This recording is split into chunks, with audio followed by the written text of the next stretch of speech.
What's up mga kaibigan? Kamusta? Muli akong nagbabalik. Ngayon ay ipapaliwanag ko sa inyo ang isang comedy, drama movie na pinamagatang Mrs. Doubtfire. Sa simula ng pelikula, ipinakilala sa atin si Daniel Hillard na isang mahusay na voice actor habang tinatapos niya ang kanyang trabaho sa isang set ng mga palabas sa TV na pambata. Ngunit sa pagtatapos ng pelikula, may napansin siyang hindi etikal sa script at nakipagtalo sa producer. Upang baguhin ito at gawin itong mas angkop sa mga inosenteng isipan ng mga bata, na nagre-resulta ito sa isang pagtatalo at napilitang umalis si Daniel sa kanyang trabaho. Pagkatapos ay pinuntahan ni Daniel ang kanyang tatlong pinakamamahal na anak na si Lydia at ang kanyang nakababatang kapatid na si Chris at ang kaakit-akit na batang babae na si Natalie. Sa paaralan ay tuwang-tuwa niyang binati ang mga bata na binati si Chris ng maligayang kaarawan at nag-alok sa kanya ng isang birthday party. Sa kabila ng pagtutol ng kanyang asawang si Miranda Dillard, dahil sa mahinang marka ni Chris, noong gabing iyon ay nag-organisa si Daniel ng isang petting zoo na nag-imbita ng ilang mga bata at nagsagawa ng masaya at magulong birthday party. Sa loob ng ilang oras ay nawala ang party at tumawag ang mga kapitbahay ng pulis para sa ingay na kaguluhan, samantala si Miranda ay tumatawag sa kanyang trabaho sa isang interior design firm at sinabihan kung ano ang nangyayari sa kanyang bahay. Nagmamadali siyang umuwi para hanapin ang lugar sa kaguluhan na puno ng sugar high na mga bata at lahat ng uri ng hayop. Naging galit na galit si Miranda at nawala sa isip niya ang kanyang asawa dahil sa pagsira sa kanyang desisyon na parusahan si Chris dahil sa kanyang mahinang grado at general sa kanyang pagiging irresponsible. Nang gabing iyon ay nagkainitan sina Miranda at Daniel. Argumento kung saan idineklara ni Miranda na tapos na ang kanilang 14 na taong pagsasama at humiling ng hiwalayan. Hindi makapaniwala si Daniel sa kanyang narinig, humingi siya ng paumanhin. Sinabi kay Miranda kung gaano niya ito kamahal at nakiusap na kumalma siya. Nang walang epekto, umalis si Daniel ng bahay at pumunta sa bahay ng kanyang makeup artist na kapatid na si Frank para magdamag ilabas at linawin ang kanyang isip. Sa susunod na 2 araw, umalis si Daniel sa kanyang bahay sa pagkabalisa ng kanyang mga anak. Nagpaalam siya upang ipaglaban ang mga ito. Pagkatapos ay umalis siya upang manatili kay Frank hanggang sa makabangon siya at makalipas ang ilang araw, isang pagdinig sa kustodiya ang itinakda sa korte.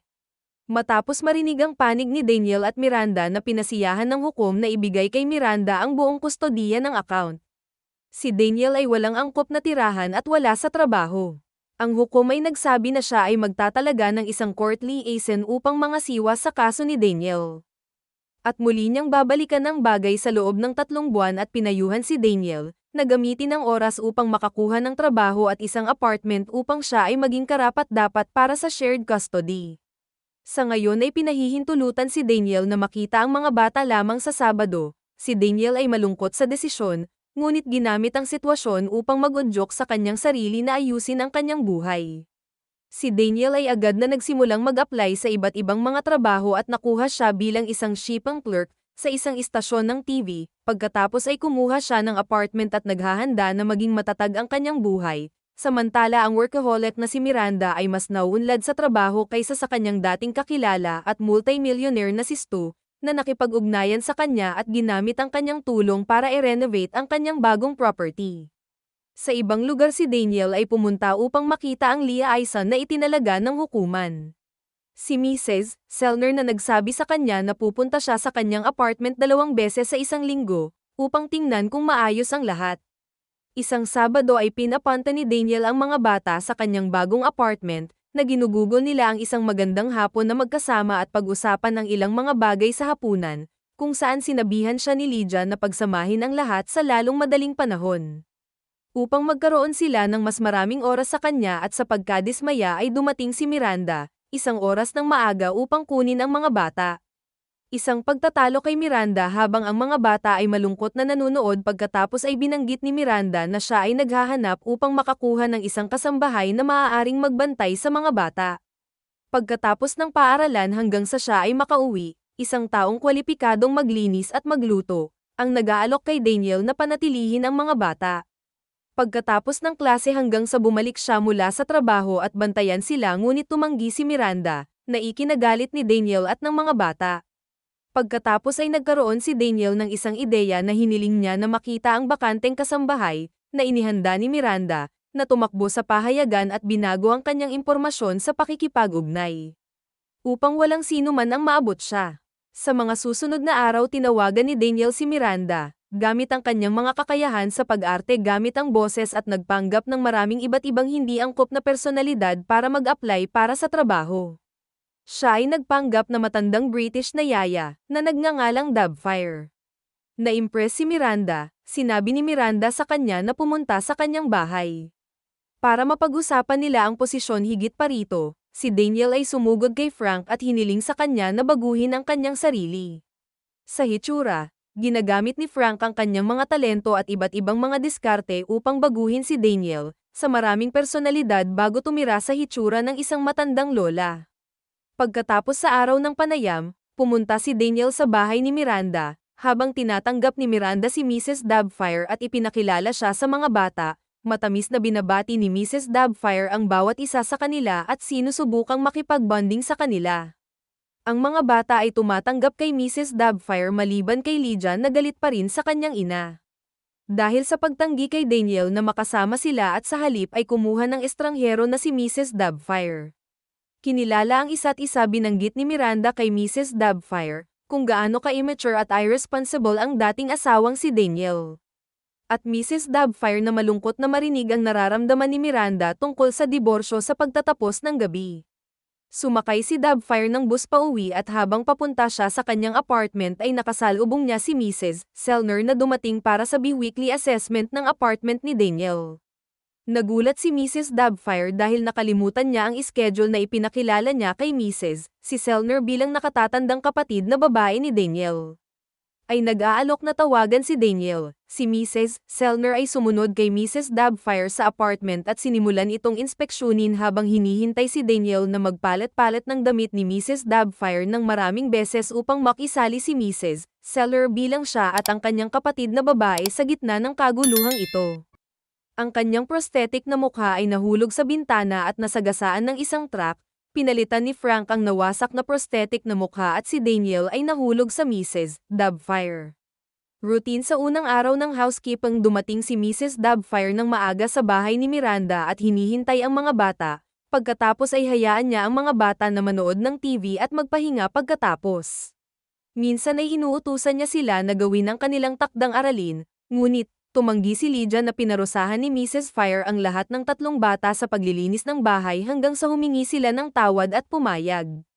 Gawin ang kanilang takdang aralin habang siya ay nakaupo sa paligid na nangangasiwa sa sandaling simulan ng mga bata ang kanilang araling bahay. Sinisikap ni Mrs. Doubtfire na magsimula ng hapunan, sinubukan niyang sundin ang isang recipe ngunit halos masunog ang sarili.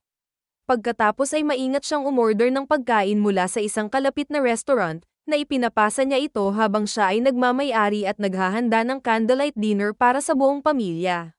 Si Miranda at ang mga bata ay labis na masaya at humanga sa pag-alis ni Mrs. Doubtfire para sa gabi, sinundan siya ni Lydia na humingi ng paumanhin sa pagpapahirap at pinasalamatan siya sa pagpapasaya sa kanyang ina.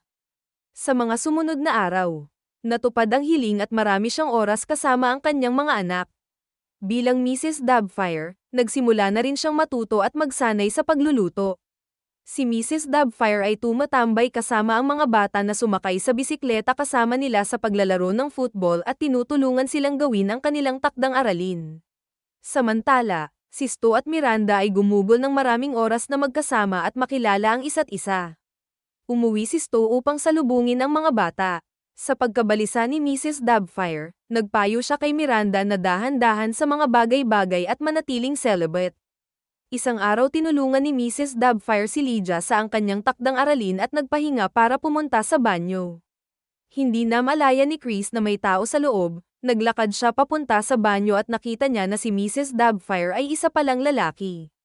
Sumisigaw siya sa gulat at tumakbo papunta kay Lydia, at sinabing tumawag sa 911, sinundan siya ni Mrs. Doubtfire at sinabihan silang kumalma.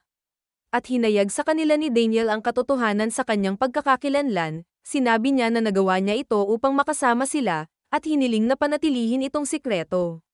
Naintindihan ito ni Chris at Lydia, at panang-akong pananatilihin nila ito. Ngayon si Mrs. Doubtfire ay bahagi na ng pamilya. Gayunpaman, Nalungkot si Daniel nang marinig ang naramdaman ni Miranda tungkol sa kanya at sa kanilang kasal. Habang sila ay magkasama, inilarawan ni Miranda ang detalye kay Mrs. Doubtfire at isang araw ay inimbitahan ni Stu ang buong pamilya kasama si Mrs. Fire sa isang amusement park. Pinilit ni Mrs. Doubtfire na makita si Miranda at ang mga bata. Nagkakaroon ng kasiyahan sa isa't isa at narinig si Stu na nagsasabi kung gaano niya kagusto ang pamilya ni Miranda at gusto niyang magbago para sa ikabubuti nila. Isang Sabado, dinala ni Daniel ang kanyang mga anak para gumugol ng oras sa kanila, at humanga sila sa kung gaano siya kagaling. Malinis ang apartment at nagluto siya ng masarap na pagkain. Dumating si Miranda upang kunin sila at siya rin ay labis na humanga ngunit hindi pa handang hayaan ang mga bata na makasama si Daniel pagkatapos ng klase. Dahil ayaw niyang tanggalin si Mrs. Doubtfire. Isang araw habang nasa trabaho, nag-iisa si Daniel at nagsimulang gumawa ng iba't ibang cartoon impressions. Ang may-ari ng istasyon na si Mr. Lundy ay humanga at inanyayahan siya sa hapunan upang pag-usapan ang mga pagkakataon sa negosyo. Samantalang malapit na ang kaarawan ni Miranda, at nag-organisa si Stu ng birthday dinner para sa buong pamilya kasama si Mrs. Doubtfire. Ang hapunan ay nangyayari sa parehong araw na oras at restaurant nang dumating ang business meeting ni Daniel kay Mr. Lundy, sa araw ng hapunan. Sinisigurado ni Mrs. Doubtfire na ang mesa ni Miranda ay malayo hanggat maaari mula kay Mr. Lundy at tinawagan si Mr. Lundy para humingi ng tawad bilang late. Si Mrs. Doubtfire ay sumama kay Miranda, Stu at sa mga bata sa hapunan, at pagkaraan ng ilang sandali, ay nagpaalam siyang pupunta sa banyo upang magpalit ng kanyang damit. Nang lumabas si Daniel at makipagkita kay Mr. Lundy, si Daniel ay nakikipagkita kay Mr. Lundy na humiling sa kanya na maging bagong kids TV host. Maraming beses itong ginagawa ng TV host habang gumagawa si Daniel ng iba't ibang dahilan para mawala sa isang mesa. Sa loob ng ilang minuto, ay nagpalit ng damit at lumabas sa isa pa pagkatapos ay pumunta si Mrs. Doubtfire sa banyo para magpalit ng damit ni Daniel. Nakita niya ang order ni Stu sa kusina, at pumasok para buhusan ito ng maraming cayenne pepper. Dahil nalaman niya na sobrang allergic si Stu, nakalimutan ni Mrs. Doubtfire na magpalit at nakilala si Mr. Lundy bilang kanyang sarili. Si Mr. Lundy ay nalilito ngunit ginamit ni Daniel ang kanyang mabilis na pag-iisip. At sinabi sa kanya na sinusubukan niya para ipakita sa kanya ang kanyang bagong katauhan bilang host ng isang bata, pabalik sa mesa ni Miranda. Nagsimulang mabulunan si Stu sa kanyang hapunan at humingi ng tulong si Miranda. Masama ang pakiramdam ni Mrs. Doubtfire at tumakbo sa kwarto para tulungan si Stu, gayunpaman. Habang tinutulungan siya ni Mrs. Doubtfire, nawala ang maskara sa mukha at ipinakita si Daniel. Si Miranda ay lubos na nabigla at sumisigaw sa kawalan ng paniwala. Si Natalie ay nalilito din sa tatay. Si Miranda ay tinipon ang mga bata at bumabagyo sa labas ng restaurant kasama si Stu na sumusunod sa likod. Makalipas ang ilang araw, ang petsa ng korte para sa labanan sa kustodiya ay dumating. At si Daniel at Miranda ay nagkita-kita sa korte, pagkatapos ng magkabilang panig na magharap ng kanilang panig. Nabigyan ng pagkakataon si Daniel na magbigay ng pangwakas na pahayag. Ipinaalam ni Daniel sa hukom na mayroon siyang matatag na trabaho at angkop na apartment para sa kanya at sa kanyang mga anak. Ipinaliwanag din niya ang kanyang mga dahilan sa pagiging Mrs. Doubtfire, sa pamamagitan ng pagbabahagi kung gaano niya kamahal ang kanyang mga anak, at kung paano niya hindi makayanan na wala sila. Ang hukom ay hindi naantig sa pahayag. At nakita niyang nakakabahala ang mga aksyon ni Daniel kaya't pinarangalan niya si Daniel na pinangangasiwaan lamang ang mga pagbisita na ikinalulungkot niya. Si Miranda at ang mga bata ay sinubukang humanap ng kapalit para kay Mrs. Doubtfire. Ngunit wala akong mahanap na makakapagkumpara sa pamilya, kabilang na si Miranda. Nakinilala kung gaano kaganda ang buhay nila noong nandyan si Mrs. Doubtfire at hiniling na siya ang bagong palabas para sa mga bata. Si Daniel na magsisimula sa TV kung saan nag-host siya ng iba't ibang hayop, at nagtuturo sa mga bata ng iba't ibang paksa tulad ng Mrs. Doubtfire. Isang araw, pumunta si Miranda sa set ni Daniel sa istasyon, para talakayin ang pangangalaga sa mga bata. Inamin niya sa kanya na naging magaling siya sa kanila at kung gaano niya napabuti ang buhay niya at ng mga bata at ginawa silang isang mas mabuting tao. Pagkatapos, ay ipinangako niya sa kanya na gagawin niya ang isang bagay tungkol sa pag-iingat sa korte. Pagkatapos ng ilang araw ay sinabi ni Miranda sa mga bata na ginawa niya ang lahat at dadalhin sila ni Daniel araw-araw pagkatapos ng paaralan ng walang pangangasiwa, na siyang nagpapatuwa sa kanila. Sa pagtatapos ng pelikula, ang pagsusumikap ni Daniel bilang Mrs. Fire ay nagbunga at ang kanyang hiling ay natupad sa kanyang pagdating at pagsundo sa mga bata. Mag-subscribe para sa higit pang mga video na tulad nito, at huwag kalimutan mag-like, comment, share at i-on ang notification bell para matulungan ang aming channel. Hanggang sa muli, salamat!